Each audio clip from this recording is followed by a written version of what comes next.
मांसाहारी पुण्य है या पाप? जानिए गरुड़ पुराण क्या कहता है। नमस्कार दोस्तों, स्वागत है आप सभी का एक बार फिर से आपके अपने YouTube चैनल स्टोरी वाला में। दोस्तों, आपने अभी तक चैनल को सब्सक्राइब नहीं किया तो अवश्य ही सब्सक्राइब करें और वीडियो को अंत तक ज़रूर देखें। मित्रों, मांसाहारी पुण्य है या पाप, आज इस संदर्भ में हम आपको एक कथा सुनाने जा रहे हैं। यह बात उन दिनों की है जब श्री कृष्ण अपने बालपन में थे। एक बार जब श्री कृष्ण एक पेड़ के नीचे बैठे बांसुरी बजा रहे थे, उसी तरफ से एक हिरण दौड़ता हुआ चला आया और उनके पीछे जाकर छुप गया। वो हिरण बहुत ही घबराया हुआ था। भगवान श्री कृष्ण ने उसके सिर पर हाथ फेरते हुए कहा, तुम्हें क्या हुआ? तुम क्यों छुप रहे हो?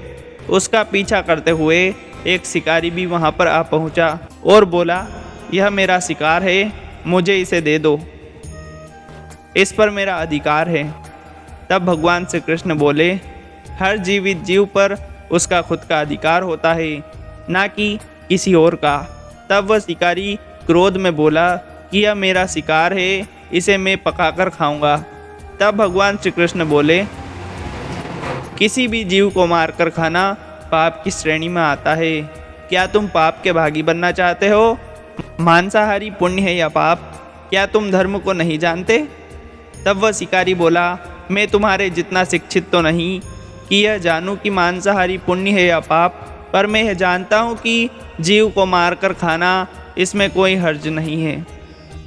वैसे भी मैं इसको मारकर नीच योनि से मुक्ति दिलाकर पुण्य ही कमा रहा हूँ, फिर इस पर पाबंदी क्यों है?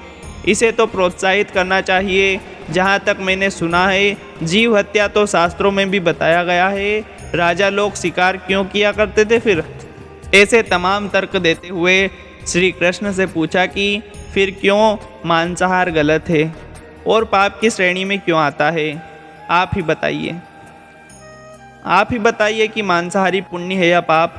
तब भगवान श्री कृष्ण समझ गए कि इसकी बुद्धि मांस खाने के कारण तामसिक हो गई है और इसने सोचने और समझने की बुद्धि खो दी है। फिर श्री कृष्ण बोले कि इस अंतहीन विषय पर पहले मैं कोई भी राय नहीं दूंगा। मेरी इस छोटी सी कथा सुनने के बाद तुम ही उत्तर देना कि मांसाहारी पुण्य है या पाप और तुम्हें मांस खाना है या नहीं। वह शिकारी सोचने लगा कि इसमें मेरा तो कोई भी घाटा नहीं है, इस कथा को मैं सुन ही लेता हूँ, मेरा मनोरंजन भी हो जाएगा और इसके बाद मुझे इसका मांस भी मिल जाएगा। तो भगवान श्री कृष्ण ने अपनी कथा आरंभ की कि एक बार मगध में खाद्य संकट खड़ा हो गया। अन्न का उत्पादन भी कम हो रहा था। राजा को चिंता हुई कि यदि इस समस्या को शीघ्र ही निदान नहीं किया गया तो संरक्षित अनाज कोष भी खत्म हो जाएगा और संकट भीषण हो जाएगा। तो सम्राट ने अपनी राज्यसभा से पूछा कि देश में खाद्य समस्या को सुलझाने के लिए सबसे सस्ती वस्तु क्या है? मंत्रीगण सोच में पड़ गए। चावल, गेहूं, आलू इत्यादि पदार्थ को उगाने के लिए बहुत ही श्रम करना पड़ता है। वह तब प्राप्त होता है जबकि प्रकृति का प्रकोप ना हो। ऐसे में तो कुछ भी रास्ता हो ही नहीं सकता। तभी शिकार का शौक रखने वाले एक मंत्री ने सोचा कि यही उत्तम अवसर है, क्यों ना अंधाधुंध शिकार के लिए राजा की अनुमति ले ली जाए। उसने सभा में कहा कि सबसे सस्ता और सबसे सरल खाद्य पदार्थ है मांस। इसके लिए धन का खर्च भी नहीं होता है और पौष्टिक खाना भी मिलता है। सभी सामंतों ने इस बात का समर्थन कर दिया, लेकिन मगध के प्रधानमंत्री अभी भी चुप थे। सम्राट ने पूछा, प्रधानमंत्री जी, आप चुप क्यों हैं? आपने कोई अनुमोदन नहीं दिया, आपका क्या मत है? प्रधानमंत्री ने कहा कि मैं यह नहीं मानता कि यह कथन सही है कि मांस सबसे सस्ता पदार्थ है। फिर भी इस विषय पर मैं अपने विचार आपके सामने कल रखूँगा। प्रधानमंत्री उसी रात मांसाहारी का प्रस्ताव रखने वाले सामंत के घर पहुँचे। सामंत ने इतनी देर रात प्रधानमंत्री को अपने घर पर आया देखा तो वह घबरा गया किसी अनिष्ट की आशंका से वह कांप गया। प्रधानमंत्री ने कहा, संध्या को महाराज बीमार हो गए, उनकी हालत बहुत ही खराब है। राजा वेद ने कहा कि किसी शक्तिशाली देह का 2 तेल मांस मिल जाए तो राजा के प्राण बच जाते हैं। आप महाराज के सबसे विश्वास पात्र हैं, इसलिए आपसे योग्य कौन होगा।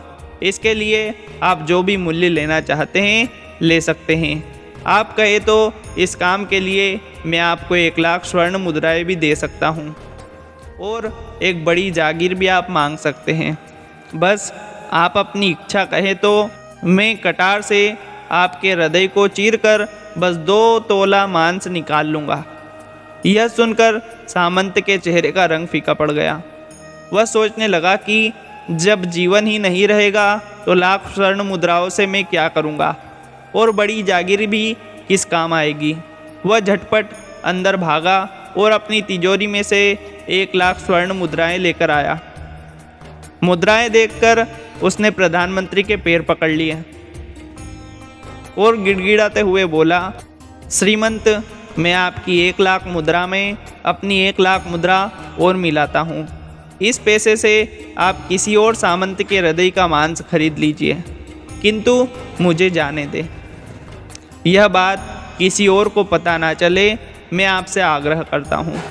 प्रधानमंत्री जी यह सब समझ चुके थे कि वह उसे थोड़ी और मानसिक पीड़ा देना चाहते थे।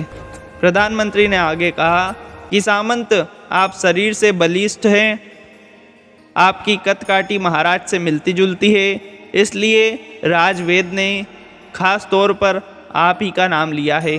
आपके दान से हमारे अच्छे राजा की जिंदगी बच सकती है। आप कहे तो मैं आपको प्रधानमंत्री के पद को देने के लिए तैयार हूँ और खुद आपका कर्मचारी बनकर रहूँगा, पर प्रजा से हमारा राजा ना छीने। सामंत तो फंसता हुआ दिख रहा था। उसने शरीर पर अंग वस्त्र रखकर अपने जूते भी पहन लिए। जैसे ही वहाँ से भागने वाला था, वह तुरंत प्रधानमंत्री के पैर में लेट गया। उसने याचना की कि प्रधानमंत्री, मैं इसके योग्य नहीं हूँ। जब प्राण ही नहीं रहेंगे तो प्रधानमंत्री पद का या राजा का सिंहासन भी मिल जाए तो मैं उसका क्या करूँगा। आप चाहते हो तो मेरा सब कुछ ले लें, पर मेरे प्राण ना लें। मैं अपना यह भवन, सारा धन आपको सौंप दूंगा और रातों रात इस राज्य से निकल जाऊंगा।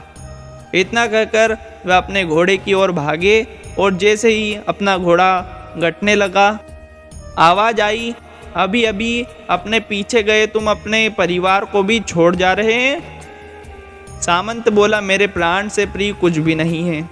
जब जीवन ही नहीं रहेगा तो कुटुंब का क्या करूँगा। जीवन रहा तो ऐसे ही सुखी रह लूँगा। इतना कहकर घोड़े पर छलांग लगाकर बैठ भी गया। वह अभी चलने ही वाला था कि प्रधानमंत्री ने घोड़े की साख पकड़ ली। वह सामंत से बोला, भागने की ज़रूरत नहीं है, आप आराम से घर पर ही रहो, मैं किसी और का प्रयास करता हूँ। यह कहकर प्रधानमंत्री वहाँ से चले गए। प्रधानमंत्री के वहाँ से जाने पर सामंत के अंदर कुछ जाने तो आई, परंतु बेचैनी बढ़ रही थी। उसकी नींद खराब हो चुकी थी। मुद्राएं लेकर प्रधानमंत्री बारी बारी से सभी सामंतों के घर पहुँचे और सभी से राजा के लिए हृदय का 2 तेल मांस मांगा, परंतु कोई भी राजी ना हुआ। सबने अपने बचाव के लिए प्रधानमंत्री को 1 लाख या 5 लाख मुद्राएं तक दे दी। इस प्रकार प्रधानमंत्री ने एक ही रात में करोड़ों स्वर्ण मुद्राएं जमा कर ली। फिर सुबह होने से पहले ही अपने महल में पहुंच गए। अगले ही दिन राज्यसभा में सभी सामंत समय से पहले ही पहुंच गए। सभी यह जानना चाहते थे कि राजा स्वस्थ है कि नहीं, लेकिन कोई भी किसी से भी भेद नहीं खोलता था।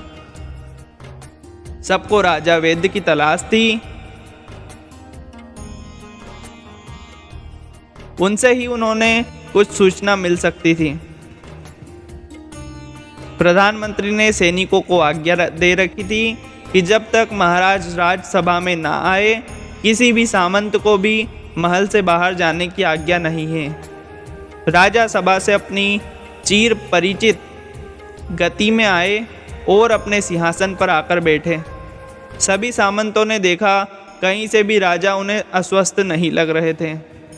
उन्हें तो कुछ भी हुआ ही नहीं था। प्रधानमंत्री ने उनसे झूठ बोला। हर सामंत के मन में यही विचार चल रहा था, पर कोई भी किसी और को कुछ भी ना बोल रहा था। तभी प्रधानमंत्री ने राजा के समक्ष 1 करोड़ स्वर्ण मुद्राएं रख दी।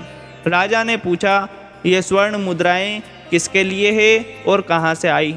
प्रधानमंत्री ने कहा कि 2 तोले मांस के लिए इतनी धनराशि जुटाई है, पर मांस ना मिला। अपनी जान बचाने के लिए सामंतों ने यह मुद्राएं दी है। अब आप यह विचार कीजिए कि मांस कितना सस्ता है। राजा को यह बात समझ में आ गई और उन्होंने प्रजा को अतिरिक्त परिश्रम करने का निवेदन किया और राजा के अनाज भंडार में से भी अनाज निकालकर श्रमिकों को दे दिया गया। उन्होंने पौष्टिक सब्जियों की खेती का तुरंत आदेश दिया। वह 1 करोड़ स्वर्ण मुद्राएं इसी कार्य के लिए और श्रमिक के कल्याण के लिए खर्च की गई। ऐसी साग सब्जी तेजी से उगी जिससे कि प्रजा का कल्याण भी हुआ और पौष्टिक भी मिला। कुछ समय बाद मौसम अनुकूल हुआ और खेती लहलहाने लगी। इसी प्रकार राज्य के खाद्य संकट दूर हुआ। तो मित्रों, जीवन का यह मूल्य भगवान श्री कृष्ण हमें इस कथा के जरिए समझाना चाहते थे कि हम यह ना भूलें कि जिस तरह हमें अपनी जान प्यारी है, उसी तरह सभी जीवों को अपनी अपनी जान भी प्रिय है। अपने दिल से जानिए कि पराये के दिल का हाल। यदि संसार के संबंधों से मुक्ति करने का तर्क सही है, यदि जीव हत्या जीव को संसार बंधन से मुक्त करने का तरीका है, तो अत्याचारी द्वारा किया गया नरसंहार भी मान्य है। वह भी ये तर्क दे सकते हैं कि वह लोग जीवन के कष्ट से आप लोगों को मुक्त कर रहे हैं। अगर उसके लिए वह जीव बोझ होता है तो कभी भी अपनी जान बचाने के लिए संघर्ष नहीं करता, आपसे भागता नहीं। जो आपके सामने असहाय हो जाता है उसे प्राण गंवाने पड़ते हैं। जिन जीवों को मारकर आप खा रहे हैं उन्हें तो प्राण बचाने का अवसर भी नहीं मिलता है। बर्बरता सिर्फ वही नहीं है जहाँ सिर्फ मानव का रक्त बहता है। बर्बरता उसे भी कहते हैं जहाँ स्वार्थ के लिए अन्य किसी भी जीव की हत्या कर दी जाए। हम अंत समय में जिंदगी भर के पापों के लिए जिंदगी भर सुकर्म करने की कोशिश करते हैं, परंतु हम यह भूल जाते हैं कि जब वह जीव हमारे लिए काटा गया हो, हमारे लिए तड़पा हो, उसका श्राप हमें इस जीवन में ही नहीं बल्कि अगले जीवन तक नहीं छोड़ता है।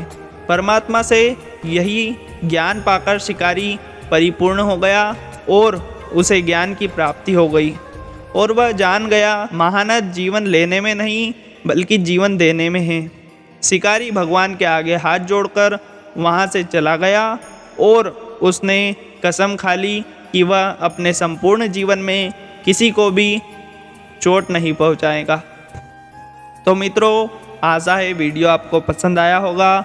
अगर वीडियो पसंद आया हो तो वीडियो को लाइक, चैनल को सब्सक्राइब और अपनी राय कमेंट में अवश्य लिखें। जय श्री कृष्ण।